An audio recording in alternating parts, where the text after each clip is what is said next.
ئەو ماوەیەش هاتن بۆ گرتن بەبێ هیچ ڕێگایەکی قانونی تەبعەن شتێکی زۆر سەیریشە کە لە وڵاتێکی دیموکراسی مافی مرۆڤە کە لە لووتکەی وڵاتانی مافی مرۆڤایە کە نەرویجە بەم شێوە غەریبە مافی ئینسانێک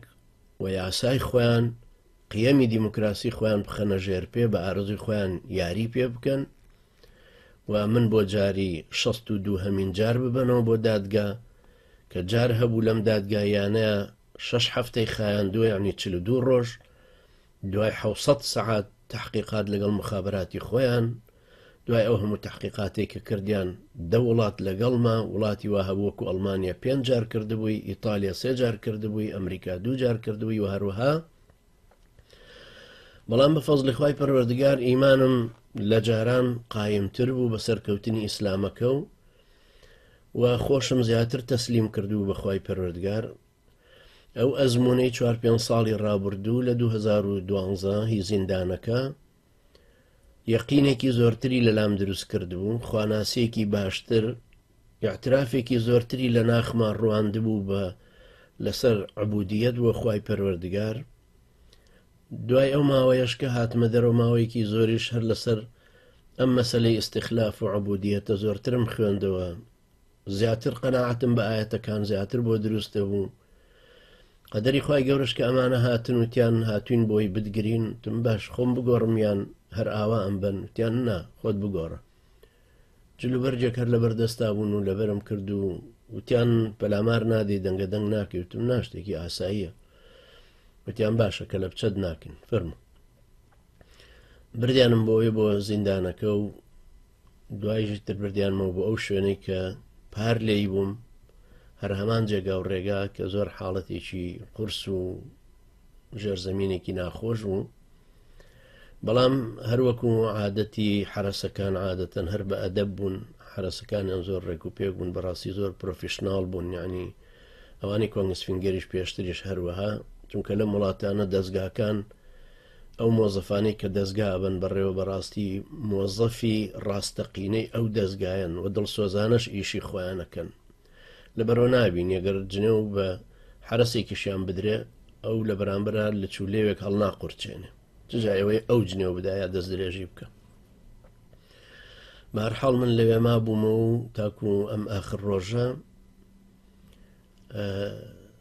تەئەمولات مەجالێکی زۆرتری تەئەمولات و سەرنجدان زیاتر هەیە لە مەلەکوتی خوای پەروەردگار لە ئاسمانەکان لە زەوی لە هەوا لەو باڵندە و پەلەوەر و زیندەوەرانەی ئان بینی لە دار و درەخت و لە جاذبێتی زەوی و لەوانەی کە لە پەنجەرەیەکەوە توانی تەماشا بکەیت و بیبینی لە حاڵەتی بەشەر لە حاڵەتی خۆم لە وەزعانەی کە هەبوون بەڵام هەر ئیمانم پێی زیاتر ئەبوو بەوەی کە ئەم عبودیەتە گەری ئینسان ڕاست کە سەر ڕاستانە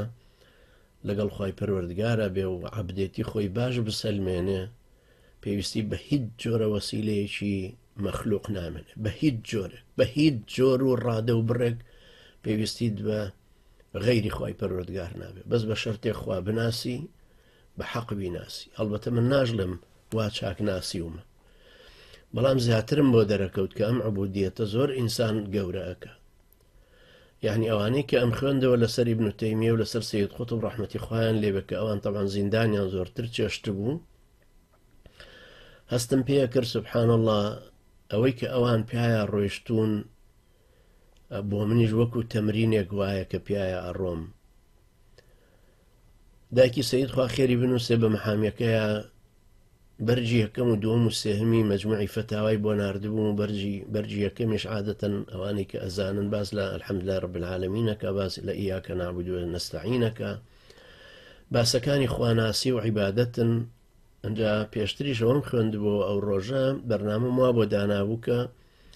ئەم سێ مجەلەدە بەم مانگی یەکەمە بخوێنمەواتە لە مانگی 12 بۆ ئەوەی زیاتر ئیمانی خۆشم بە قوتر بێ و نەکەومەوە سەر نووسین احتیمام زیاتر بە پەروەردەبوونی خۆم و بەرەو قیامەت چوون بدەم ئەوانەی کە خوێندبوومەوە لاپەڕەکانی سەرەتا کە ئەڵەم سەرەتاواتە پێش لاپەڕە سەد یعنی کە هەر باز لەو عبودیەتە ئەکەن و باز لە وەسیلەکانی ژەکاتەوە کە ئەم عبودیەتت لەلا بەهێزترەکە ئەمە جگە لەوەی کە ئەو کەرامەتانەی هاتبووە ڕێگای خۆی ئەوەش ئیمانی زیاتر بە قووتە کردم و ئەجا ڕەحمەتی خوای لێبێ زۆر جوان باسەکە کە وەسیلەی ئەم خواناسیە هەر عیبادەتەکانن. یعنی تۆ ئەمە شتێکی زۆر مهمە ئەگەر لە ڕۆحێکی پاکەوە لە تەفەڕغ و تەجەڕودێکەوە بۆ خوای پەروەردگار هەستی پێ بکەی زۆر گرنگە. خوا بناسی بە حەقیقەتی ئەنجا خوا بپەرستی بە ساغی و بە پاکی و بە نیەتێکی پاکەوە خودی عیبادەتەکانت بۆ ئەبێتەوە بە وەسیلەیەکی تر بۆ زیادبوونی ئیمان و حەزی عەبودیەتەکە. ئیتر ئەبن بە لازم و مەلزومی یەکتر واتە ناسین و پەرستنی خوای پەروەردگار ئەبن بە لازم و مەلزومی یەکتر تا زیاتر خوا ئەناسی بە تەئەمل بە سەرنجدان لە مەلەکوتی ئاسمانەکان و زەوی لە مەخلوقاتی خوای پەروەردگار کە دروستی کردوون. بۆیە ئەو هەموو ئاەتانەژە بینی هەموو لاپەڕەیەکی قورئان سەرنجت ڕاکێشێ بۆ شتێک لەم مەلەکوتی خوای پەروەردگار. کە زیاتر خوا ئەناسی زیاترەی پەرستی، کە زیاتری پەرستی زیاتر خوا ئەناسی. ئەمجا ڕۆحت پاکترە بێتەوە، هەست بەم عەبودیەتە باشتر ئەەکەی، دوای هەست پێەکەی خوای پەروەردگار ئیرادەیەکی زۆر بەهێزی هەیە. یعنی خوای پەروەردگار لە هەموو سیفەتەکانیە هیچ سیفەتێکی بە هیچ ڕادە و بڕێک بە هیچ کلۆجێک لە هی مەخلوق ناچێت. ئاوا فێری ئەسما و سیفاتەبی، ئاوا بۆ دەرەکەوە کە هەموو مەخلوقاتی سەرزەمین کۆ ببنەوە پەی بە عیلمی خوا نابن، بەڵام عیلمی خوای پەروەردگار والله من وەرائهم محیط. لەم تەئەمولاتانەیە بووم و ڕۆژی ئەخیر بوو دەستنوێژم هەبوو ژوورەکەش بەداخەوە ئاو دەستی تیانە بۆ عیبنە بێ وایە هەر دەستنوێژەکە ڕاگرم گەشت بوومە نزیکی عەسر دوورکاتی سونەتەکەم کرد بەو شێوەیە کە زۆر دڵم پێی خۆش زۆر مرتاح بوو. ئەگەر بڵێم لە عومرمان نوێژێکی وام نەکردبوو نە سونەتەکە و نە فەرزەکە ڕەنگە وابێ، ئەگەر کردبێتیشم لە هەموو عومرما بە تایبەتی لە شەوانی شەو نوێژێکی ڕەمەزانە لە کاتی سوجدەیە لە نیوە شەوە لە زیندانی کۆنگسفینگەر پێش چەند ساڵێک لەمە پێش باوەڕ ناکەم گەیشت بێتە ئەم نوێژەی ئەخیر. هەرچەنە لەو جۆرە نوێژانەش ئەگەر خوای پەروەردگار لێم قبوڵکە ئەو کاتانی هەستم پێکرد کە دڵم زیاتر پڕە لە خۆشەویستی خوای گەورە و حەزم بە عیبادەتیەتی ئەو کاتانە بوو کە تەرخانمە کرد بۆ دوعاکردن بۆ مسلمانان بە تایبەتی بۆ ئەو کەسانەی کە پێیانەوتم یا کە سوکارمیان ڕائەسپارد کە دوعایان بۆ بکەم وانەی ئەهلی ئیبتیلا بوون. دوای ئەوە نوێژی فەرزەکەشم کرد بە کوڵ و دڵ بە زۆر بە توول و تەفسیل لە سوودەکانە زۆر مام و دوای سەلاممدایە و ڕوم کردەوە پەنجەرەکە و وەکو کەسێک کە هەست پێ بکە تەنها کەوتووە و داهاتووش ظاهرەن داهاتوویەکی زۆر تاریک و خەتەرە، چونکە تەسلیمکردن بە ئیتالیا یعنی تەسلیمکردن بە مەرجێکی تا ڕادەیەکی زۆر محەقق، چونکە تەسلیمکردنەوە لە ئیتالیاوە بۆ عێراق زۆر ئاسان و سادەیە. دوایەوە لە زیندانەکانی ئیتالیاشە لێدان هەیە سوبحان الله چەند ڕۆژێکیش لەوە پێش محامیەکەم کە زۆر بە سەبرە زۆر ئازایە زۆر شەو نەخوو نەکێشێ زۆر دڵسۆزانە 14 ساڵ ئەم کۆڵە قورسەی هەڵگرتووە. بینیم ئەم پیاوە سوور و سپیە چاوشینە غەربیە ڕیشی نەتاشیوە ڕەشدا گەڕاوە لە خەفەتە. خەفەتم بۆ ئەو زۆرترە خوارد. دوای پێم وتم نا تۆ ئێمە باوەڕمان بەخوا هەیە و لەسەر ڕێبازی پێغەمبەرانین پێویستە سەبر زۆرتر بگرین. دوای ئیتالیا چییە وڵاتێکەوە بۆ وڵاتانەی تر و منیش بنێرن بۆ وێشتێکی ئاساییە و ئەمیست بۆی شەرحکەمەوە بڵێم باشە تۆ هەموو جارە بۆ من ئەڵی دوو احتیمالمان لە پێش یانەی دۆڕێنین یان نەیبینەوە ئەگەر بردمانەوە ئاکەین ئەگەر دۆڕانمان واکەین. وتم با ئەم جارە من شەرحی کەمەوە بۆ تۆ من وا بڵێم ئێمە ئەوە تەسلیمبوونەکە بە ئیتالیا شتێکی محەققە و چونکە من ئەبێ 23 2017 لەوێ بم لە دادگا يعني تواوي ترى ما همومان مأيوس بوين لما كسكاري يعني من حتى دايك سيد قد أوندبا ناڕەحەتی نەبینی بوو کە لە دوورە هەر لە محکەمە لە قاعی محکەمەکەی بینیم کە دانیشتو دوای پێم وت بە محامێکوتم باشە بام احتیمالانە دانین ئەگەر چوینە ئەوێ باشە یا بەری دەرەچم یا تاوانبار ئەگەر بەری دەرچوم چی ئەەکەم لەوێ داوای لەجوو ئەەکەم یان ئەگەڕێمەوە یان چی ئەەکەم وتی خۆی خەتەریاتەکە لەمەیە چونکە ئەمانەیانە هەر چۆنە بێت تۆ بەس بچیتە ئەو دی سنوورەکەەوەی تر ڕێگال لێ بڕن بیت و وێر بەڵام بە هەرحاڵ خۆ من لێوێ مەعەلەق نامێنەوە لەوێش هەرەبێ وەزعێکم بۆ دروست ببێ ئەگەر حکمیش درام ئەوە 5 ساڵ وەکو خۆیان ئەڵن باشە دوای 5 ساڵەکە هەمان احتیمال دێتەوە پێشەوە دیسە ئەگەر زیندوو مام ئەگەر تەسلیم نەکرام و بە هەرحاڵ ئەمانە هەمووی ئەویش زۆری خەم بوو زۆری خەم بوو یعنی زیاد لە هەموو کەس و کاری خۆشم خەمی بوو جگەلەوەی وەکو محامیەکیش چونکە زۆر ئومێدی هەبوو زۆر شتی بینا کردبوو لەسەرەوەی کە ئێمە 3 قۆناغی محکەمەمان لە پێشە محکەمەی یەکەممان دۆڕاند و تێبین بۆ محکەمەی دووهەم زۆر بە جددی خەریکی مەلەف دروستکردنی محکەمەی دووهەم بوو محکەمەی دووهەم هەرسەیری هیچ شتێکیان نەکرد وتیان تەواو تەئیدی محکەمەی یەکەمەکەین ڕۆژ بۆ محکەمەی باڵا ئێمە چاوەڕوان نانەکرد عادەتەن 5 مانگ لە بینی محکەمەی دووەم و سێهەمە هەیە چاوەڕێمانە کرد وەختێکمانزانی محکەمەی باڵاژ توێت بڕیاری داوە توێتی تەواو هیچ شتێک نەماوە و ئیتر تەسلیمکردنەوەکەی شتێکی لاقانونی نییە پەرلەمان و حکومەتیش دێتەوە لە ئەسلوبی قانونیشە ئەبێ بێتەوە بۆ وەزارەتی عەدل ئێوەزیری عەدلەکەش خۆیەتی کە ئەم قەزیانەی لەسەر من دروست کردو یعنی معنایەوە گرتن و تەسلیمکردنەکە بوو بە شتێکی ئەکید لە 100% بە نەزەری محامێک دوای هەر پێم وتم تەخفیف مەکرد لەسەر دڵی وتم نا ئەوەندە زۆر قورزوەری مەگرە خۆ هەرچی شتێکیش دوای منژێکێکم لەو هەموو مسلمانانەی کە ڕۆژانە چەوسێنرێنەوە لە جیهانە تۆ دەوری خۆتت بینی و بەڕاستی محامێکی زۆر بە سەبر بوویت و زۆر جوامێرانە ئیشی خۆتت کرد و منیش نەیەکەم کەزە بم نە ئاخر کەزە بم ئێمەش بەڕێی پەیامی پێغەمبەرانمان هەڵگرت و بەڕێ ئەوانە ئاڕۆین بەس خەمت نەبێ ئینشاڵڵا هەر ئەوە بێ کە حەزمان لێ بێ ئیتر دووجار لەسەر یەک بە عەرەبی وتی ئینشاءڵڵا ئینشاءڵڵا پێی خۆش بوو کە ئیشەکان تەسلیمە خوای گەورەکەین بە هەرحاڵ هاتمەوە دێمەوە سەر نوێژەکەم کردبوو تەواو ئیتر لە بەرچاوم هیچ ڕێگایەکی تر نەماوە وەکو ئەڵێن هیچ ئۆپشنێکی تر هیچ اختیاراتێکی تر نەما بوو غەیری ئەوەی کە تەواو تاریخەکەشم زانیوە کە بێت لە 23 2017 لە محکەمەی ئیتالیا بم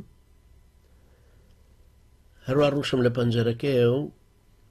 تەسلیم بەخوای گەورە کردوتەوە ئەوەندە غایلەم زۆر بەدڵا نەهات سبحان الله یعنی دڵم زۆر مطمئین بوو زۆر لە یعنی سوکنایکی فراوان بە دڵما هاتبوو 6 دقەی پێچوو دوای نوێژەکە یەکێ لە دەرگایدا و دەرگاکەی کردەوە حرەسێک وتی منت بیر دێتەوە وتم بەڵێ پار هەر لێرە بووی بیرم دێتەوە وتی تۆ تەواو ئازاد بووی وتم تێنەگەیشتم وەی زانی لە کەلیمە نەرویجیەکە تێنەگەیشتم کە پێوترێت لۆسلات وتی فری you became free بە ئینگلیزی وتی تەواو تۆ ئیتر ئازاد بووی تەکسی ئەگریە ڕۆیتەوە یان چۆن وتم تۆ بەڕاستە بە جددیتە وتی بەڵێ ئیتالیا قەرارەکەی سەحب کردوتەوە و داوای تۆ ناکە وتم ناگەر ڕێگام بدەی با تەلەفۆنی بۆ محامێکە بکەم تەلەفۆنم بۆ محامێکە کرد و دوای ئەوان خەبەریان دامی وتیان بەڵێ پیرۆز بێلێت و ئازاد بووی تەواو ئیتالیا ڕاستە سەحبی کردوتەوە دوایش ئەوراقەکانت بۆ ئەنێرین ئێوتم بەڵام من ئێستا ئەبێ خەبەر بدەن بە کەس و کار بە ماڵەوە وتیان خەبەرمانداوە بە کوڕەکە دوتم خەبەری بدەن بە خێزانەکەم چونکە ئەو نزیکترە لەم منطقەیە کە زیندانەکەی لێیە تەواوی تر بە منیان وت تێ شتەکانت بپێچەرەوە هەروە دووسێ کتێبەی پێم بوو لەگەڵ چەند کەلوپەلێکە جلوبەرجی ئەو کاتە پێچام و هاتمە دەرەوە سبحان الله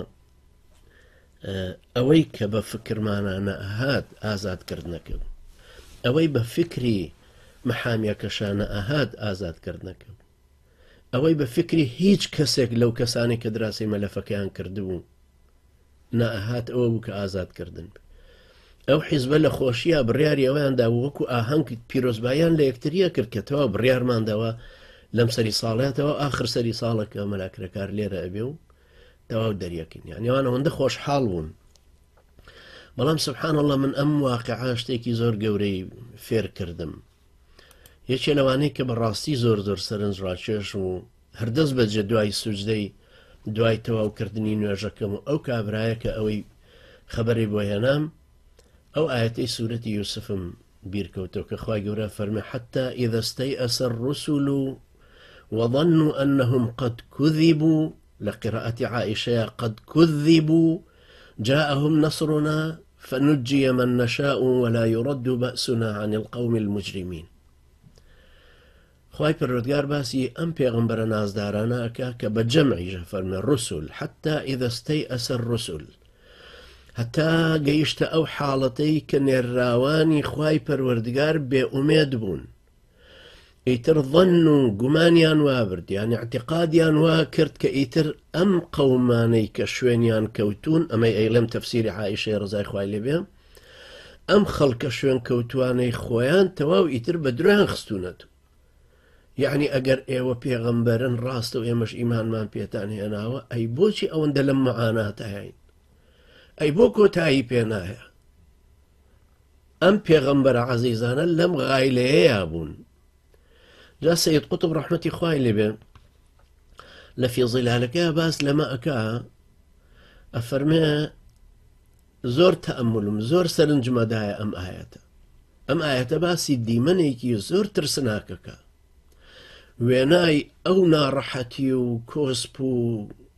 پشێویەکە کە لە ژیانی ئەم پێغەمبەرە نازدارانەیە هەبوون کە ڕوبەڕووی کوفر و کوێربوون و تاریکایی جەهل و ملهوڕی و نکوڵیکردن و باوەڕنهێنانە بوون. ئەنجا ڕۆژان دێن بە سەریانە و ئەڕۆن مانگ تەواوە بێ ساڵ تەواوە بێ ئەم باڵی بەرامبەریان ڕۆژ بە ڕۆژ لە قووەتایە ئەمانیش ڕۆژ بە ڕۆژ لە مستەزعەفینان مستەزعەفن معاناتیان زۆرترە بێ ئەوان لە بەرامبەرە بەو قووەتەوە ئەمانی مسلمانی کەم و پەرتەوازە و مستەزعەف و ئەوانیش بە هەموو قووەتی خۆیانەوە لە کوشتن و تەسفیەکردن و زیندانکردن و مەحرومکردن و ئەشکەنجەدان و ئیتر گرتنەوەی ڕزق و ڕۆزی و پەرتەوازەکردنی یەکتری و هەڵوەشاندنی خێزانیان و غەدر و ئیتر پێشێلکردنی هەرچی مافێک و کەرامەتێکی ئینسانی هەیە بەرامبەریان. جا سەید قوتب ڕەحمەتی خوای لێبێ فەرمێ چەند ڕۆژێک لەسەر ئەم ئاەتە ڕاوەستا بوو. ئەم ئاەتە و ئاەتەکەی ترکە ئەفەرمێ ئەم حەسیبتم ئەن تەدخلوا الجەنەتە ولما يأتكم مثل الذين خلوا من قبلكم مستهم البأساء والضراء وزلزلوا حتى يقول الرسول والذين آمنوا معه متى نصر الله. ئەفەرمێ هەرچی وەختێک کە ئەم ئاەتەمە خوێندەوە مچڕک بەلەشما هات تەسەوری ئەو هەموو پشێ و ناڕەحەتی ئەمە کرد کە ئەم پێغەمبەرە نازدارانەی کەوتونەتە ناوە. بەڵام ئەلەم کاتە شایە کە خوای پەروەردگارە فەرمێ جاءهم نصرنا ئەنجا ئەوە فەرمێ في هذه اللحظة يجيء النصر كاملا حاسما فاصلا جاءهم نصرنا فنجي من نشاء ولا يرد بأسنا عن القوم المجرمين. ئەنجا ئەفەرمێ ئەمەیە ڕێبازی ئەم بانگەوازە خواییە حتا ئەگەیتە ئەو سەردەمەی ئەو زەمانەی ئەو کاتەی ئەو حاڵەتەی کە ئیتر هیچ جوهدێک نامێنێ هیچ ڕەنجێک نامێنێ هیچ وزەیەکت پێ نامێنێ کە بیخەیتە سەر بۆ ڕزگار بوون کە ئیتر تەواو مەیوسی لە هەموو قووەتی بەشەر و مەخلوق کە ئیتر هیچ شتێ بەهاناتەوە نایە سەرکەوتنی خوای پەروەردگارت. دوای ئەم بێ ئومێد بوونە هەرچەند ئەگەر خوای گەورە لێوەشمان قبوڵکە قەت بێ ئومێد نەبوو بووین بەڵام ئاەتەکە باز لە بێ ئومێدی پێغەمبەرانەکە لە شوێن کەوتووەکان چونکە من ئەو کاتێک کە گرتیشیانم الحەمدوللا هەم خوێندنەکە بەردەوام بوو هەم ئەو برایانەی ڕەوتەوان زۆر بە پش و درێژانە سەبریان گرتبوو لە سەری و کاری خۆیانە کرد و فێر ئەبوون و مەنهەجەکەیانە خوێن. بەڵام ئیتر وەکو بەرچاو ڕوون نەبوون یان تەسک بوونەوەی ڕێگاکە بەو شێوەی لێ هاتبوو. بەڵام ئیتر سوبحان الله خوای پەروەردگار ئەو سەرکەوتنە گەورەی پێبەخشینەوە جارێکی کە ئازادبوونێکی بەرفراوانتر و ئەوان زۆر زۆر پێی سەرشۆڕ بوون زۆر زۆر پێی نشستیان هێنا لە لووتکەی خۆشەویستیا بوون، لە لووتکەی خۆشحاڵیا بوون، لە لووتکەی سەرکەوتنیان نابوون کە فەزاحەتەکە لە ناو خۆیانەوە دەرکەوت و ئەو ئیتالیایی ئەمان خوا ئەیزانە چەندیان پارە سەرف کردووە. لە مەدای 9 مانگیشە شەو زانیمان شەو پرۆفیسۆری قسەی کرد لە تەلەڤیزیۆن وتی 9 مانگ لەمە و پێش ئیتالیا ڕەفزی کردووە، بەڵام ئەمانە هەر مصر بوون لەسەر ئەوەی هەر بینێرنە ئیتالیا. ئیتالیا وتێتی نامێوە وەری ناگرم، بەڵام نەرویج هەر مصر بوو لەسەرەوەی کە فڕێداتە دەرەوە. اینجا ئەو قانونێک کە ئەم قسانەیە کرد لێ ئەمانە پێویستە وەکو چۆن مناڵ سزا ئەدرا لە کوردستانیش کاتی خۆی لەگەڵ احتیلالی بەریتانیا هاتبووە عقوبەیە کە مناڵێک هاروهاجیە کرد دوای لە گۆشەیەکی ژوورەکە هی پۆلەکەیە لەسەر یەک قاچیان وەستان بۆ شەرمەزار ببێ. جا ئەمەی ئەم شەویژەم پرۆفیسۆرەوت ئەمانە هەمویان پێویستیان بەم سزای شەرمەزارکردنە هەیە بۆی بزانن چۆن ئیستیغلالی قانونیان کردو، ئیستیغلالی دەسەڵاتیان کردو، چۆن درۆشیان کردووە لە قەزەیەکە کە قانونیان بەکارهێناوە بۆ شێوەی لای خۆیان. بە هەر حاڵ ئێمە یەقینمان زیاتر بەوە هەیە کە خوای پەروەردگار ئەم بانگەوازە خوایەی و هەڵگرانی ئەم بانگەوازە خوایە ئەپارێزێ ئەو کەسانێک کە بۆ خوا ئەسوڵحێن ممکن نییە خوای پەروەردگار لێیان گەڕێ کە ئەمانە ئەحبابی خوای گەورە ئەبن، ممکن نییە خوای گەورە لێیان گەڕێ هەروە جاهیلیەت و ئەهلی کوفر بیان ڕەتێن و بیان چەوسێنەوە بێ ئەوەی خوای پەروەردگار تەدەخول بکە. ئێمە هەمووشمان ئەوەمان لەبیرە کە پێغەمبەری نازدار عەلەیهی سەڵات وەسەلام ڕۆژی حودەیبیە چوو بوو بۆ ئەوەی حەج بکە، چوو بوو بۆ ماڵی خوا بەبێ چەک ڕۆیشت بوون، بەڵام ڕێگایان لێگرتن و نەیان هێشتن و لەگەڵ هەبوونی ئەو ژمارە زۆرە ئەو قووەتەیە ئەهلی کوفر و باتڵ نەیان هێشتن بچنە مەکەوە. دوای لە گەڕانەوەیانە کە ئەو هەموو سەحابانە زۆر پێیان ناخۆش بوو، زۆر ناڕەحەت بوون، لە گەڕانەوەیانە بۆ مەدینە خوای پەروەردگار سوورەتی فەتحی ناردە خوارەوە کە سوورەتەکە ناوی فەتحە. سەرەتاکەیە فەرمێ ئینا فەتەحنا لەکە فەتحەن موبینە، فەتحەن مەفعول مطلقە لەویا و مەدحیشی کردووە وەصفی کردووە بەوەی کە موبینە. دوای لە ئاەتی 22 لە دوایی ترە ئەفەرمێ ولما رأى المؤمنون الأحزاب قالوا هذا ما وعدنا الله ورسوله وصدق الله ورسوله وما زادهم إلا إيمانا وتسليما. خواهي پروردگار إيمان و مسلمانيتي إيمش زياتر بكا، خواهي پروردگار يارمتي درمان به سلامت و سەرکەوتومان کە، خوای گەورە زیاتر خۆشەویستی خۆی بخاتە دڵمان و هیدایەتمان بدا، سینەمان فراوان کا بە خۆشەویستی خۆی، بەرچاومان ڕووناکە بە نووری خۆی، برایەتیەکەمان بەهێزتر کا بە قووەتی ئیمان و بە بانگەوازەکەی. خوای پەروەردگار یارمەتی دەری ئێمەش و ئێوەش بێ و زۆر زۆر سوپاسی ئەو هەستی بەرزی ئەو عەزیزانەژەکەم کە بەردەوام هەواڵیان پرسی، متابعی مۆزوعەکەیانە کرد و تەلەفۆنیان بۆ ماڵ و ناڵ و بۆ کەسوکارە کرد. خوای پەروەردگار ئێمەش و ئێوەش بکا بە ئەداتی قەدەری خۆی و سەرخستنی دینەکەی. أقول قولي هذا واستغفر الله لي ولكم وجزاكم الله خيرا والسلام عليكم ورحمة الله وبركاته.